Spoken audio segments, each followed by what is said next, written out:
Welcome everyone to our second mentorship webinar on skilled trades. I'm your host, Nicole Galacci. And just before we get started, I'll give a brief intro into what we're doing here. So CareersNOW is Food and Beverage Ontario's new workforce development initiative for Ontario's food and beverage processing industry. This program was launched to connect job seekers with employers in Ontario's food and beverage processing sector. And we are essentially making job seeker and employer connections with activities like this, the mentorship sessions, as well as job fairs. And we're offering micro credentials for people that are either students, graduates, or job seekers to boost their training. So we'll kick off with this session. I have Brittany, Kevin, and Dare joining me today. And each speaker will take about 10 minutes to tell you about themselves, from how they started in the industry, the education they have with an explanation of what they do every day. And, also hopefully enable you to kind of understand a little bit more about some career paths available. And we'll learn hopefully a little bit more about the industry in general. We will have some time for questions at the end. And, we can certainly see those questions. And if we are a small group, which I think we will be, we'll just have mics off and an opportunity to ask questions directly and have more of an informal discussion. But this session is being recorded. We will be creating content from the webinar today. And without further ado, I'll pass things over to Brittany. And thanks again for joining us today. Hello there. So my name's Brittany Henry, and I'm a certified millwright. I'm also an electrical apprentice. I'm married with two beautiful girls, and I work at Fresh Stone Brands in Kitchener. I took the industrial maintenance course. I've learned robotics. I'm now taking electrical. It's never, I never stop learning. I'm always moving forward. I started in a deli bakery when I was 14. I was there till I was 19 when I got into the automotive industry. I did production for about 3 years, decided that stacking parts repetitively wasn't for me. So I took an interest to the trades, and that's kind of how it all began. I stayed there for 10 years before I entered the food industry. I've been in the food industry for 3 years total. I had a year off in between. In the trades, you never know what you're going to walk into. My days go by super fast. It's always interesting, literally. You just never know who's going to be running at you, wanting to get things going. I work with a fabulous group of guys. We're a pretty small maintenance team. I'm always doing projects as well, but it can be very hard when you're trying to keep the lines going. I have to read off a paper because I'm not a good speaker. So don't judge me. Why is maintenance so important? We keep the lines running. And if the lines aren't running, everybody's twiddling their fingers. So we have to make sure that everything is continual. There's lots of opportunities for an advancement, whether it's a maintenance manager, project manager. Personally, I think skilled trades are so important. I think you can take that anywhere in life. I can change a tire. I can fix things at home. So it's very beneficial. And hopefully I can pass that on to my girls. I think it's super important. I was attracted to the industry. Food is so stable. So talking to somebody who's been in automotive for 10 years, it's so up and down. Everybody's got to eat.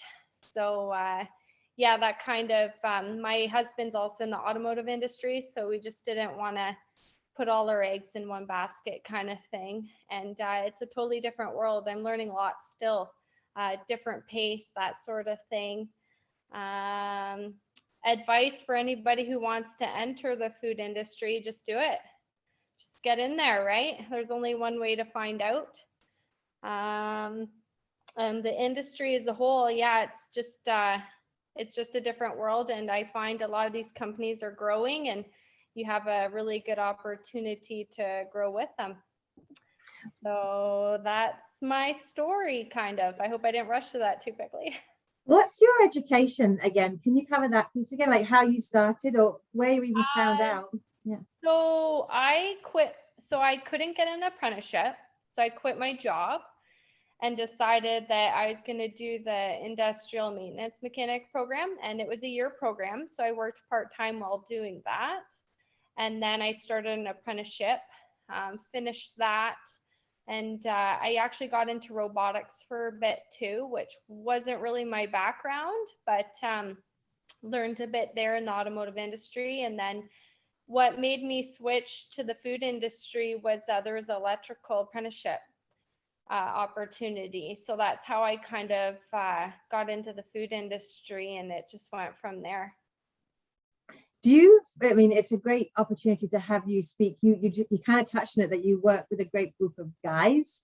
It's often a skilled trades. I think often it's one where it's a male dominated area. I think that's changing. I certainly think hearing from people like yourself is essential.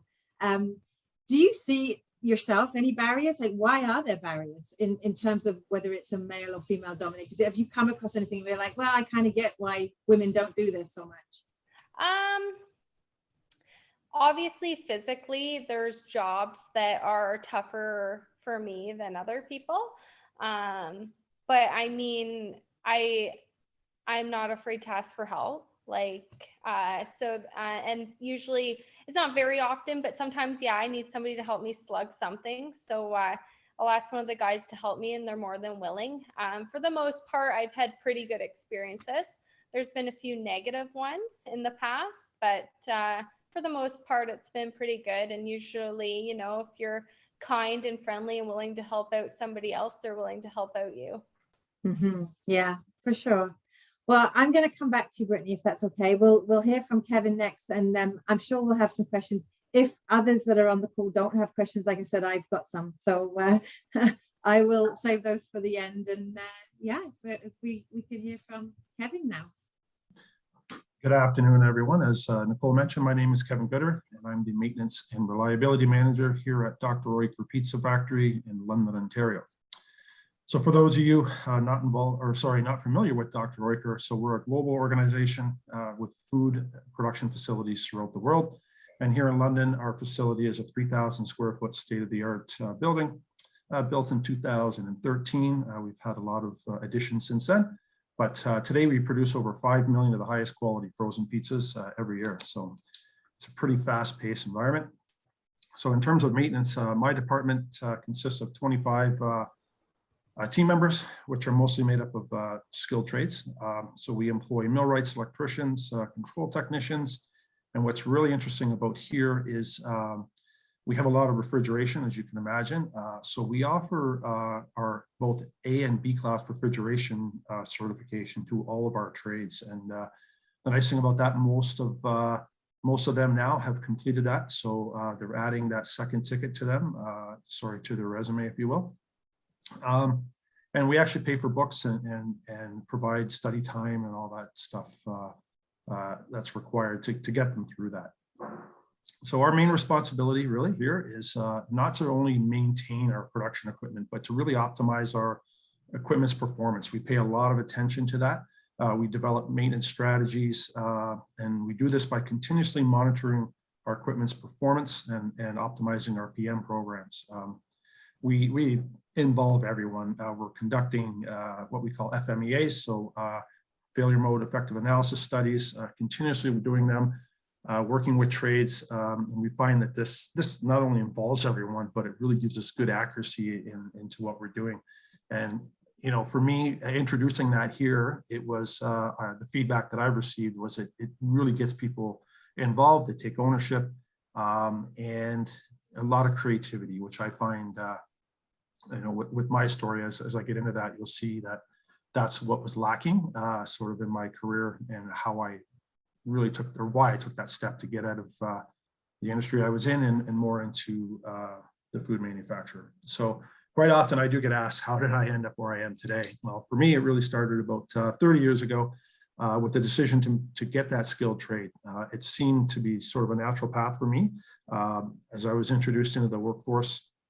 And it was a path that both my father and grandfather took. So for me, I really like those inner workings of plumbing and pipe fitting, and that's that trade I went into. Plus, I knew that really having that skilled trade was always something I could fall back on in the event that I wanted to change my career in the future. But what's interesting for me is really what I found throughout my apprenticeship was something I didn't expect.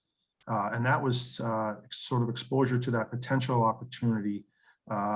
You're really relating to the business management side of the trade. And I saw things, that obvious stuff where you could become a business owner, but really I saw opportunities to be foreman, supervisor, and right up into that management role. So after completing my apprenticeship, I continued furthering my education. I got into some related stuff, like I got my gas fitter 1 and 2 certification, oil burner mechanic, propane fitter. I went back to school for AutoCAD, and then ultimately back even further into industrial engineering. But my big first step into what I consider into, me taking on a bigger role with my trade was getting into that pharmaceutical industry. And I got into the manufacturing side of that business, where I held multiple positions. So I started as a maintenance pipe fitter and a plumber. I worked my way into project management, became the lead of their AutoCAD designer for piping systems, eventually landed supervisor role in maintenance, and then ultimately into more of a management role.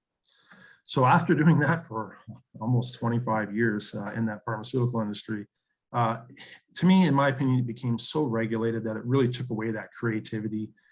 Again, I wanted to find a sustainable industry, which to me, all arrows pointed at the food industry. So I took that leap. I spent 4 years with Maple Leaf Foods with a primary focus. Really, I was brought into that organization to sort of really adapt a new positive maintenance culture. I took over 2 facilities, introduced sustainable PM programs, reliability strategies, and key performance measures. And I really enjoyed my time there. But when this opportunity came up at Dr. Oiker, it sort of presented itself as a really unique opportunity, in my opinion. I got to work at one of the most advanced factories, if you will, in the world. And this particular location was at a pivotal point where it was transitioning out of that commissioning stage. So how I look at that is really all of our equipment was coming out of that warranty stage. And it's time now that we have some sustainable practices in place. So that's really what I was brought in here to do. And by doing that, again, creating positive work cultures and making people, or giving them opportunity really to get involved, to be accountable and have ownership of these programs. So ultimately, this trade has led me to all this stuff where, my stretch goal right now is to develop these processes so that they can be modeled throughout the organization. So yeah, it all started with that leap to a trade, if you will, something I never regretted, something I'm proud to say, I am a skilled trades person, although, it's really directed me into sort of a parallel role, if you will. I don't know. Some people may say that different, but that said, so I really hope that my short story here gives you some insight to where you can actually go by obtaining a trade. It's not just hands-on tools. If you want to work harder or take a different path, it can most certainly lead you there. That's awesome. I have literally been writing questions as you were speaking, but I think what I'll do is go to Dare and then ask questions to all of you, and then you can also give your opinions and your expertise on them at the end. So that's awesome. You came very highly recommended by a good friend of mine, that you're well liked in your organization and spoke so well, so highly of you. So again, Kevin, thanks for joining us. Appreciate the kind words too. Thanks. And Dare, over to you. Hi, everybody. My name is Dare. I'm a married father of 3. I work at Grupo Bimbo Bakeries. We're a huge global corporation. We have plants in 29 countries, and we have 13 plants in Canada. How I came to Bimbo is I worked at Honda, and then I was laid off due to the economic downturn. I was laid off from Honda, and I had a friend who worked at what was then Maple Leaf Frozen Bakeries at the time. He was able to get me in, but I had to prove myself, of course, as I didn't have any licenses, and of course I had to prove myself. So over the course of I guess it was maybe 2 years, the manager came to me and said, if you can get your millwright license, we'll bring you, we'll pay you like mechanic wages instead of, helper wage. I said, okay, great, I'll study. I passed that millwright test and was moved up to maintenance mechanic. And shortly after then, maybe 2012, they asked me if I wanted to do my electrical apprenticeship. I said, great, sure, let's go. I'll do that. Yeah, no problem. So over the course of 5 years, I did my industrial electrician program and apprenticeship. I passed, obviously. So, which brings me today. I enjoy working in the food industry because it's very stable. It's something new every day. There's always a new challenge. There's a little bit of pressure because if you have a breakdown, you got the hot breath of management on your neck. But yeah. So I would suggest anybody that wanted to pursue a job in the food industry to just go for it and yeah. Like I said, it's a great stable industry to be into, and yeah. Sorry, it was kind of short. No, that's all right. I'm curious, like in terms of the industry in general, what would you say are the biggest misconceptions? I mean, I used to recruit 10 years prior to starting food grads and getting to know the CareersNOW team. And one of the things that always surprised me when I would interview people was they would say I zigged and I zagged and I ended up in food, and it wasn't really intentional. It was always kind of like I started out in one direction and ended up in another. And I guess there, while your mic's off, what would you say is the biggest misconception that you think people might have about working in the food industry? Biggest misconception I would say would probably be, well, it's hard to really point to misconceptions. A lot of people, when I say I'm in the food industry, they say, okay, well, you must have to follow a lot of rules. You must have, like, it must be really rigid there. And yes, there are rules, and yes, you do have to follow the rules to make a food safe product. And yeah, so usually what they say, that's what they say. Oh, it must be hard to work there because you have all these rules you have to follow. But in reality, wherever you're going to work, you're going to have rules. And at the end of the day, you want to make a safe product for the customer, right? And do you get perks with the products? Do you get to? Do I get to sample the products? They do set products out for us to take home. We're allowed to take some product home, yes, for trial. Nice. And I was going to take that over to Kevin. I honestly believe my two sons keep Dr. Oetker in business because it's like the thing that they can make. In terms of a frozen pizza is like a go-to thing in our house. Like there's nothing else to eat. So Sure. I was going to ask you the same thing, in terms of misconceptions, what would you say, if you're with friends or people that don't really know about the industry, what would you say that you think is the biggest misconception that they don't get? They just don't understand where you go every day and what you do. Yeah, I think it's probably the regulatory side of things, right? Where again, to Dare's point, we all follow rules, be it health and safety rules, they apply here. And there's some high standards for us. I mean, coming out of the pharmaceutical industry for almost 25 years, I can tell you that it's very parallel here, right? It's a little less regulated, where we allow some creativity, I think, still in our industry, but at the same time, there are a lot of rules to follow, but they're not difficult. Again, it's like we're producing food that our families will eat, ultimately everyone in the world, with Dr. Oetker being global for sure. It's just that misconception where you can't do anything, or I don't know, I really don't get it. I think once people arrive here, they see the process, and they take some responsibility. It's just a natural fit for them. But again, a bit of a misconception, but I think at the same time, yeah, for sure, there is a lot of rules, and I think we're all glad that they're there. Yeah, keeps us safe, right? Keeps us healthy. Sure. In terms of the actual facility, you've obviously worked in the industry a long time, and you've got someone like Brittany that's just coming in. Essentially, what would you say has changed the most? I mean, I want to go to Brittany again in a minute just to talk about the robotics that she mentioned and automation, because I think that is a way to capture the interest of young people. I think, a big thing is that creating the creativity for me. I've been able to retain a lot of good trades by creating opportunity, creating creative moments. I always, look at it from our engineering team, like we want the first right of refusal in terms of taking on some projects, just to get out of that regular rhythm, right? So here we're running 16 hours a day, and then we have an 8-hour maintenance window. It's quite standard in our industry, but instead of just coming in and doing those same mundane tasks all the time, I find, the expectations are different now for our tradespeople, where they're getting involved in studying the performance of the equipment, the PM programs. I actually have 3 teams right now that are paired up with production people. They are working as units, looking at key pieces of equipment. It's part of their job, right?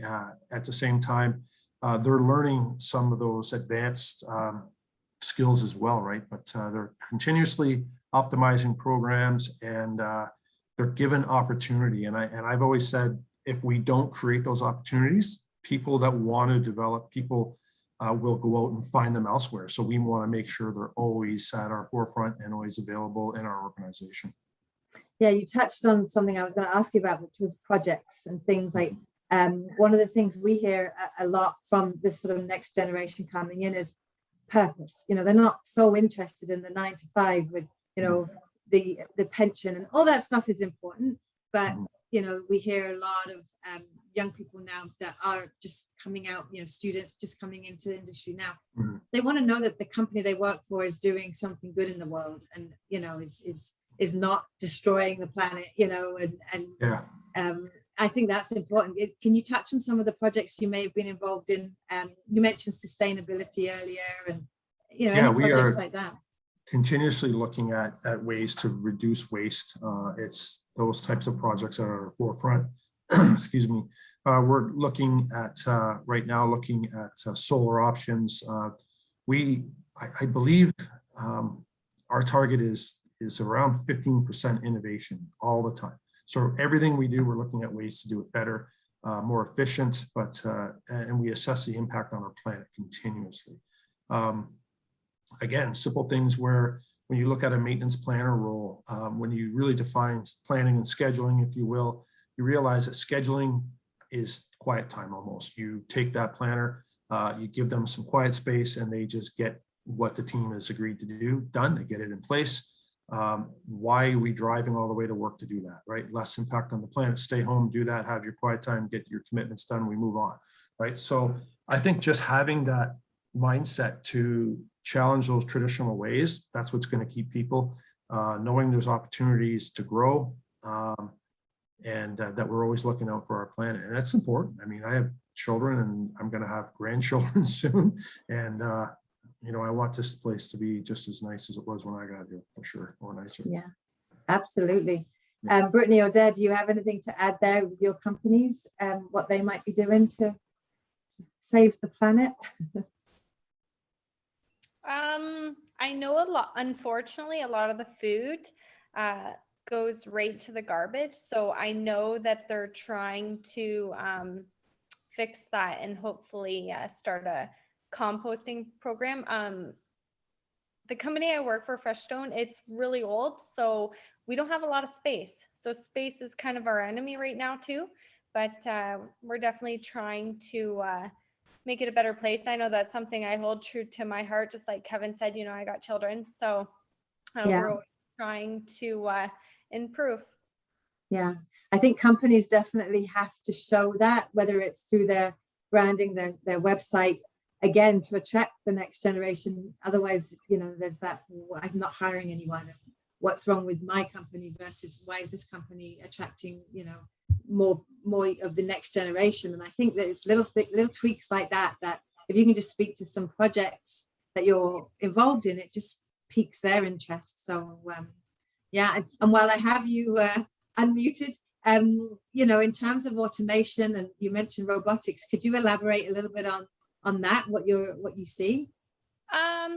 So the robotics end was more in automotive, but so the company I work for right now, it was such a huge transition, like so simple compared to what I was used to, but it's all experience, right? And I will bring that with me because there's so many areas that we can improve on, right?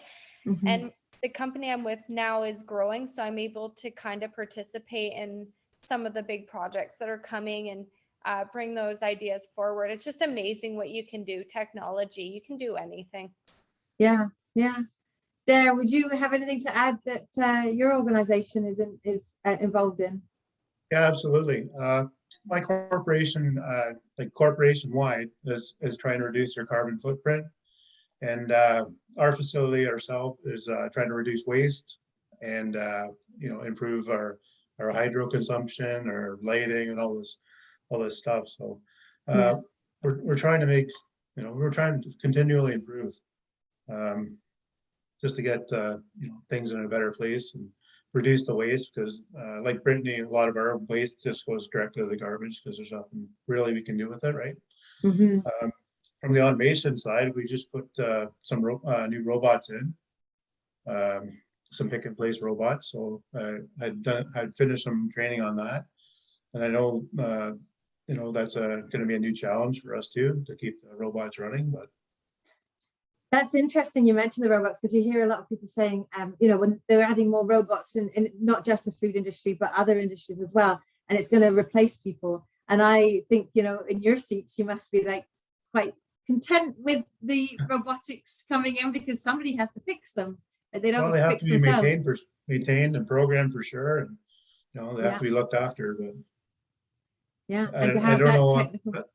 Sorry, I don't know how it ends up on the production side, but I know on the maintenance side, I know we're pretty safe. So yeah, absolutely. I think we had a question coming in from someone, I didn't catch the name, but it was around transferable skills. If you don't have experience in the food industry, what would you say were like, I don't know, 2 or 3 transferable skills that you think you need? So even if you came from a different industry, and maybe Dare, you want to go first as you're on the screen with me.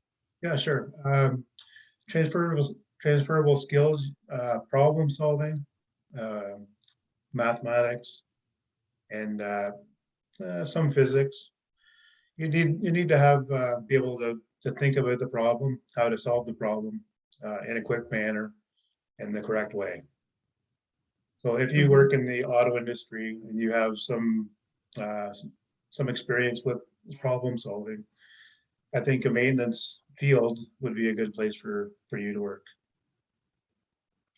I would say if you're good at taking things apart and putting things back together, and it works after you put it back together, that's also an aptitude for this kind of role. That's true. Yes. Yeah, that's true. You got to remember how you put it. You got to remember how you put it back together after you take it apart. Exactly.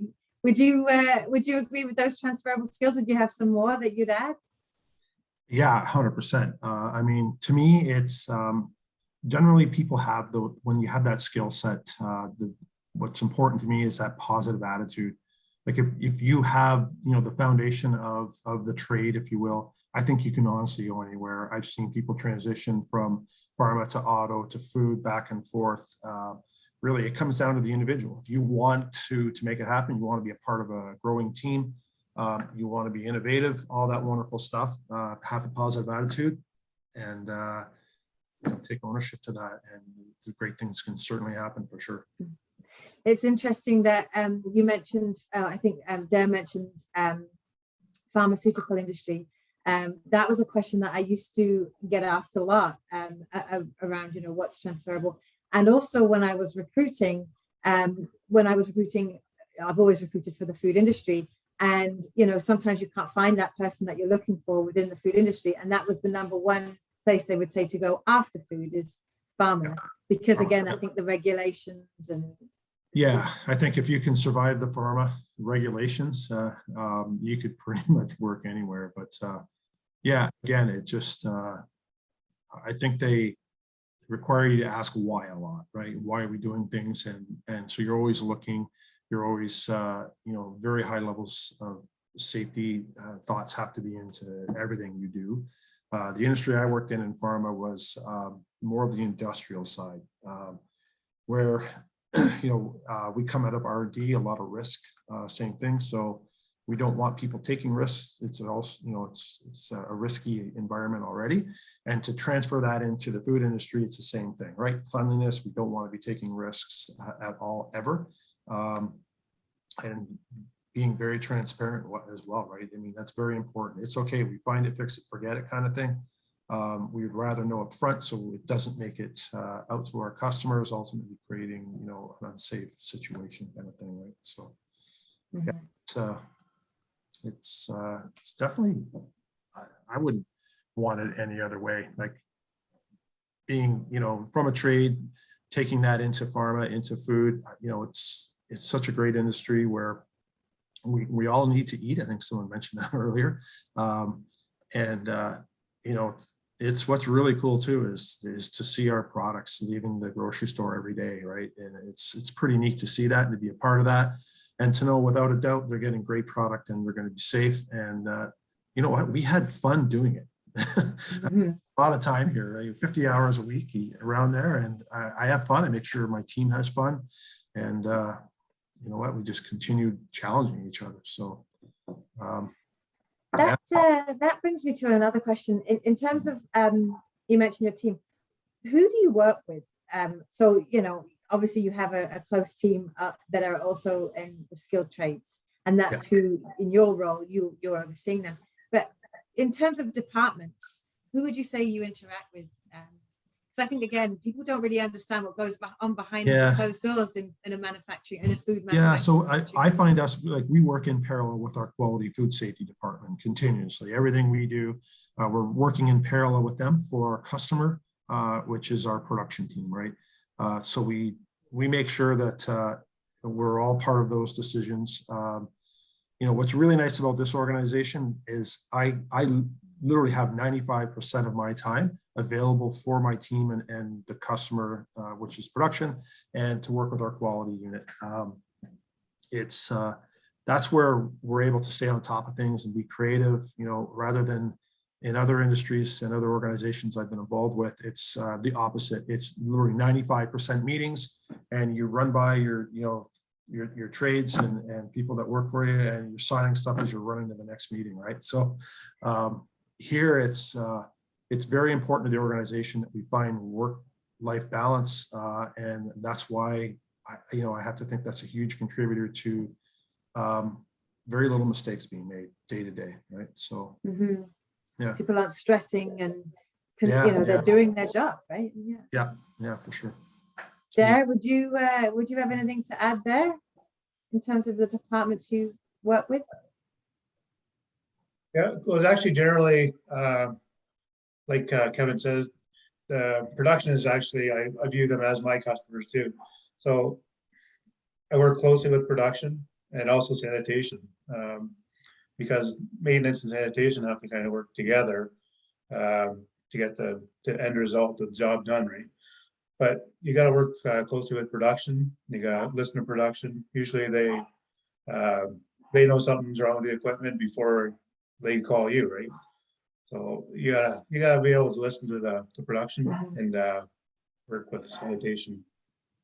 Yeah, Brittany, anything to add there?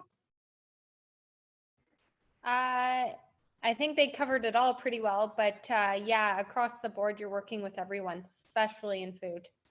Yeah. And what would you say are the soft skills, which I don't even really like that. I think soft skills are kind of like your personality. And I've worked with a lot of people in the food industry, and I think my takeaway would be communication is one of the most important skills, like an effective communicator in the food industry, just from the feedback that I've heard. If you need to stop the line, if you're in QA, you need to stop the line, and you've got to answer to production, and I won't have all these terms perfect because I don't actually work in the facility, but this is why you're on this webinar. But it's key to have, I think, great communication skills so you don't upset people, but you're also able to do your job effectively. Would you agree with that? And do you have any other soft skills that you think are key for your role? I've seen this go both ways, and I totally agree. Communication 100%. Everybody needs to be on the same page, right? Otherwise you have disorganization and people getting peed off, right? So no, 100% communication is so important. And just having a good attitude, right? We all have our good days and bad days, but we all try to get along. Yeah. But, that's all I can think of for sure. Kevin, do you have anything to add there? Soft skills, key soft skills. I know that, certainly students are told at, college before they go out, you got to work on your soft skills. And it's like a buzzword now. And as I say, I actually think that's more like personality traits, or, some people bring some, and you need everything on a team, right? You don't want all the same team members. And there's so much research to show that if you have everyone all the same and they all agree with each other, you're not getting those differences of opinion. And what would you say there as someone that runs it, leads a team? Yeah, great question, by the way. A real direct answer to that. I mean, I just really want people to, have that, believe in themselves, right? Where they can contribute, have that open mind, and keep that open mind where they can express themselves, not be afraid to do that. I openly admit I make more mistakes probably than anyone on my team, to be honest with you, right? And I feel it's okay to do that. I always say, and I probably mentioned it here already, we find it, fix it, forget it, right? So go make that mistake, own up to your mistakes, just have that open mind, and again, not ever be afraid to get involved. What was really strange coming here at such an advanced facility, which I brought that was sort of new, is these reliability strategies. And when we talked about it, everyone thought, hey, that's cool. But then when they realized that they're going to own them, it was a total different conversation, right? And people, they just shut down at first. But I think, again, they know, this equipment better than anyone in the world. So have that, bring that mindset where you're going to develop, where you're going to, you're going to be the best you can be, right? I don't know. To me, it's just one of those things where if you don't bring it, I'm going to get it out of you. So, I think just have that confidence. That's the word I'm looking for. I think. Yeah. Well, and I think it takes a good manager to bring that out in people. We had a team meeting recently where we all shared our strengths, and it was really cool to see how different they all were, and how you kind of need all those. If someone's particularly good at the strategy stuff, and someone else is more detail orientated, and someone else has more empathy, and all these different things. That's what makes a team, right? As opposed to everyone, being similar. So yeah, I mean, well, even today, coming into work after a long weekend, one of the first things I opened up was my emails, obviously, as everyone does. And the neatest thing I found to date was I had one of my millwrights had emailed me over the long weekend, and I was working on a failure analysis program. That's what he was doing on his Thanksgiving weekend, right? So he was that engaged. I thought that was just super cool to know that, they want to succeed, right? And that's that environment we're creating. And, someone said to me, I don't know, 30 years ago, if you don't feel 100%, how could you give 100%, right? So we create that environment, and this is what you get. You get emails on Tuesday. yeah, no kidding. Yeah, from people that are working from home, just on little projects, right? So it was really cool to see the ownership in that, right? So, and ultimately, I think I'd have to think that person's family life is going to be better because they enjoy their work, right? Maybe not because they're working on Thanksgiving. But, they're escaping from the family.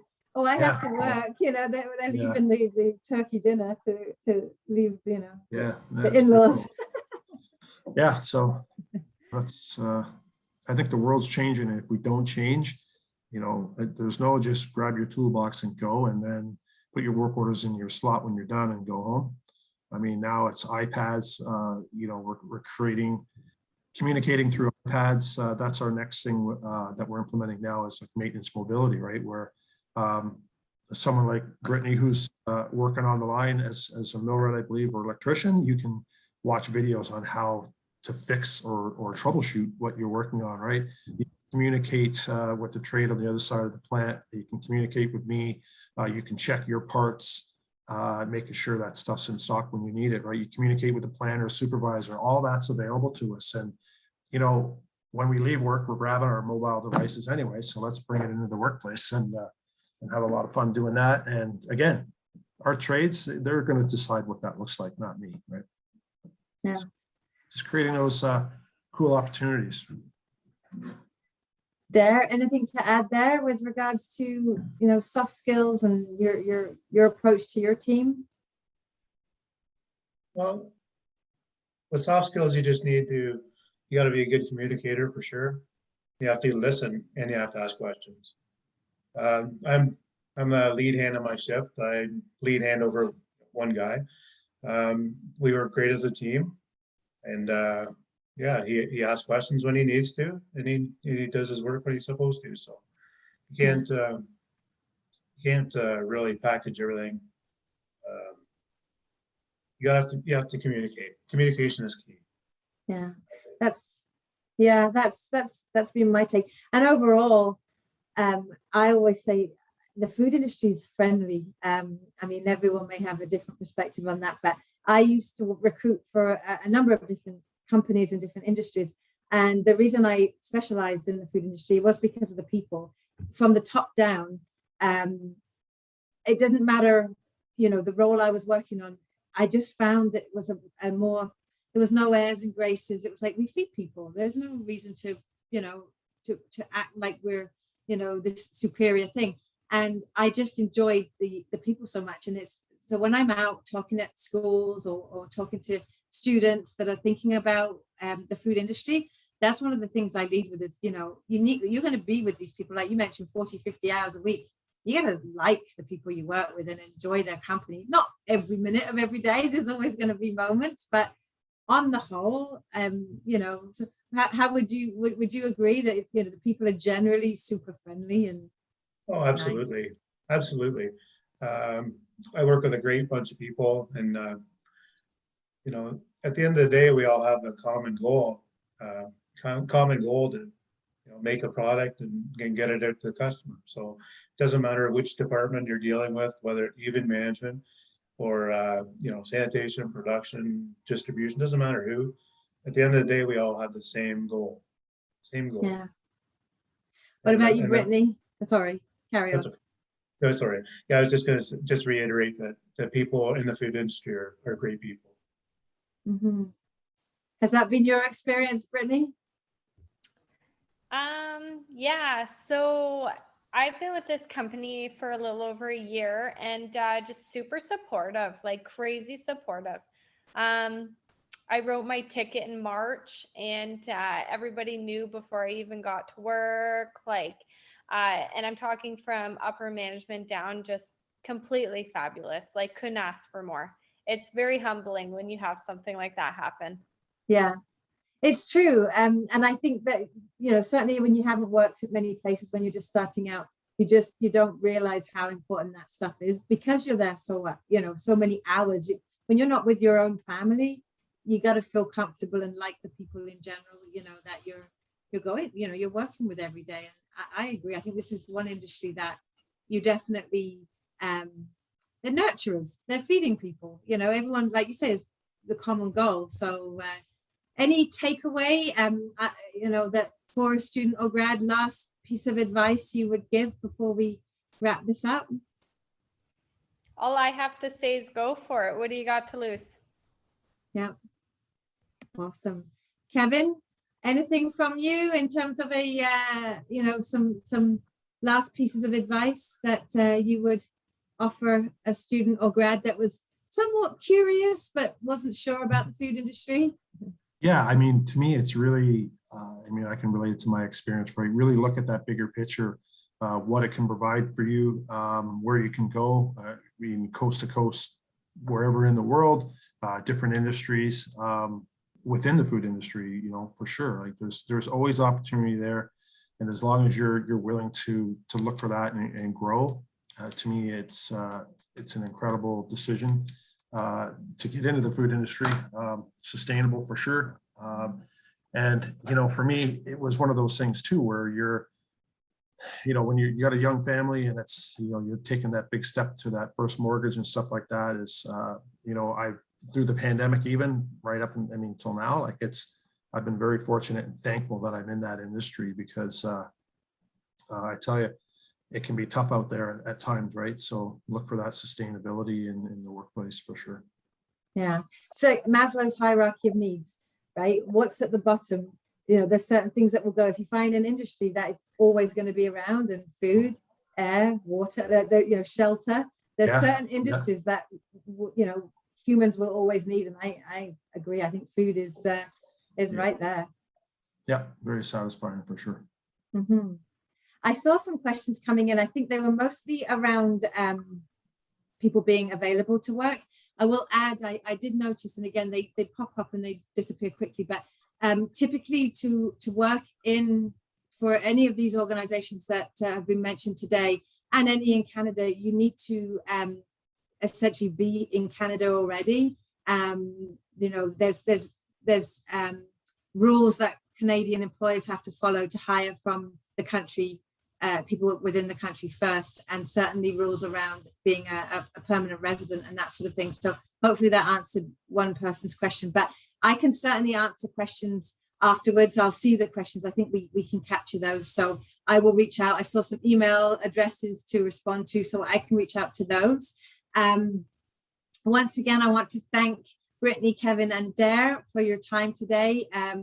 This is being recorded, so we will be able to share this with the folks that signed up and didn't make it to the meeting, which I know happens all the time, and also share on our YouTube channel and our social channels, so you know that this will be available. It's great nuggets to take away. I really appreciate it. I'm just going to mention the job seeker portal that job seekers can access the mentorship sessions, access the micro credentials, as well as the job fairs that we have coming up. The next session is October 19th, and it is on food safety and auditing. So we'll have 3 speakers talking about that. You know, again, same format. I think that's it from me, other than just to say thank you so much again. I'm so grateful. Without people like you willing to come on and chat with students and grads and talk about the industry, you know, people just wouldn't know. It's easy for others to say it's a great industry and you know you should look at it, and certainly employees, but you really need to hear from the folks that work in those companies, because someone that's trying to hire will tell you how wonderful it is to work there. And you know, obviously that's it's true, I think, but you know, it's not always believed. But to hear from people like yourself in the industry is just essential. So again, thank you so much. And yeah, have a great evening, everyone. Thanks for joining. Thank you for having us. Thank Thank you so very much. much. Thank you so much. Take care. Take care.